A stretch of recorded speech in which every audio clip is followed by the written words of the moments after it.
Significant social, political, and economic changes have occurred in Kenya since President William Ruto took office.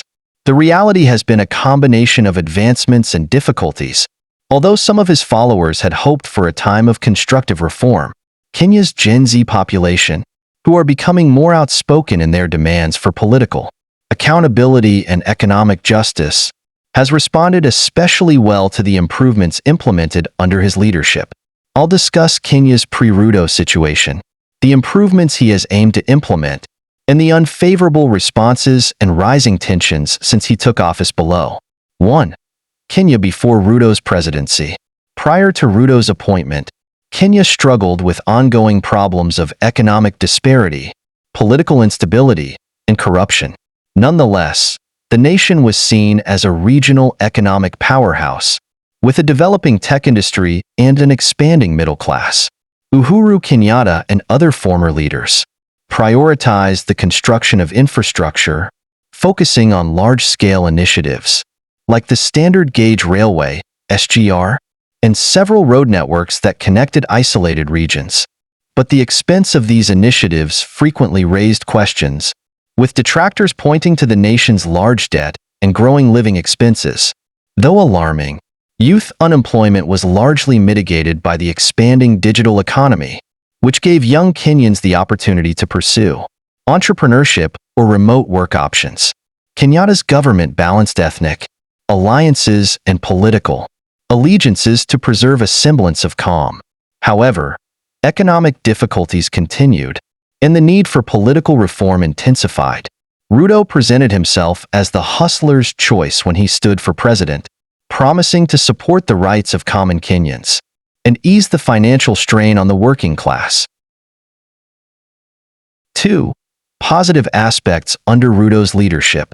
In order to alleviate economic inequality and improve the lot of lower-income Kenyans, President Ruto implemented a number of programs when he first took office.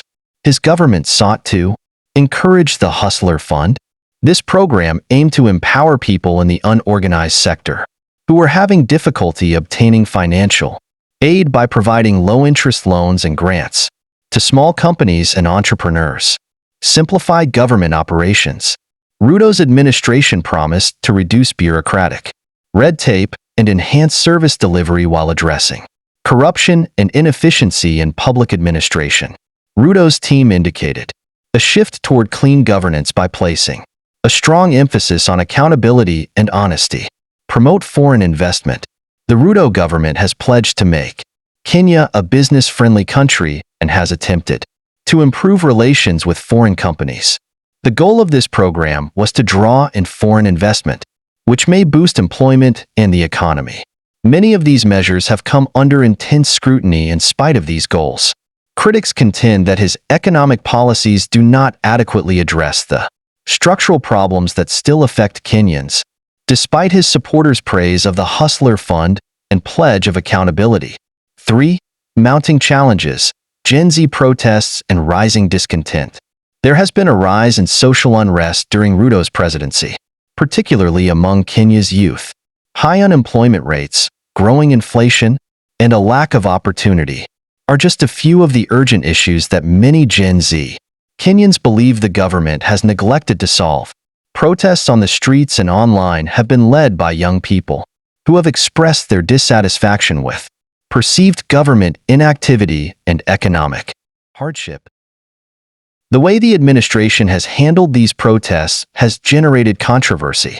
Claims of police brutality and human rights violations have arisen as a result of security personnel allegedly using force to disperse gatherings.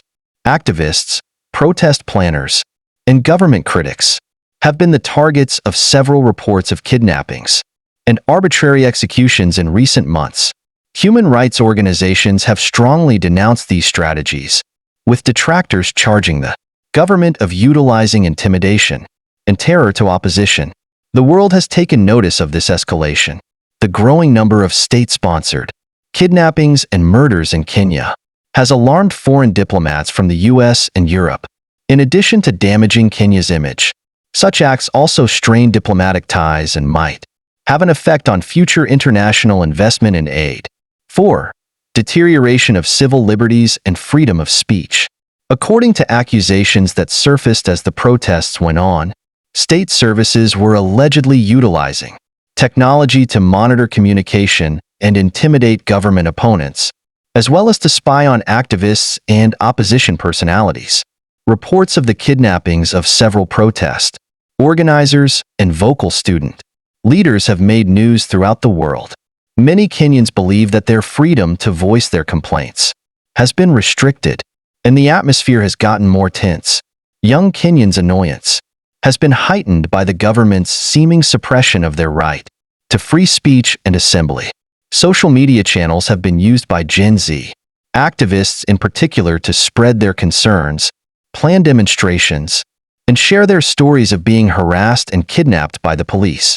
The administration of President Ruto, however, has defended these actions as essential to preserving peace and order, claiming that some people and organizations are provoking discontent. 5.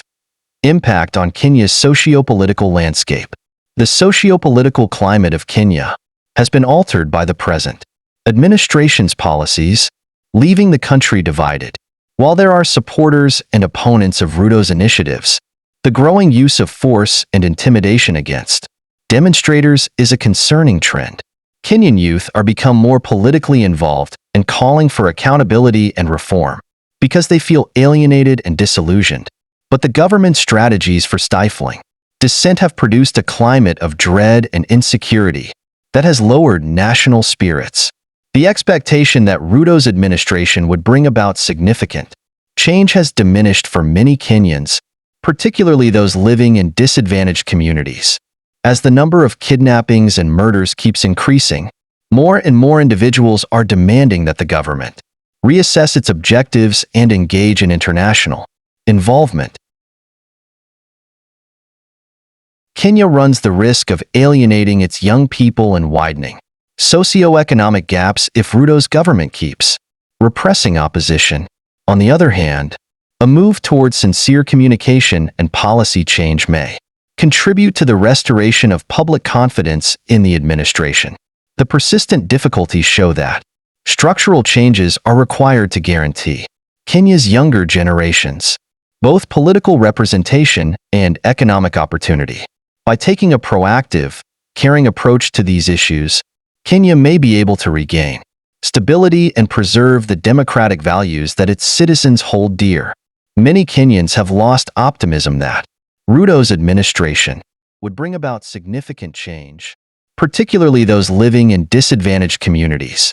More and more individuals are demanding foreign action and a reassessment of the government's objectives as the number of kidnappings and murders keeps increasing.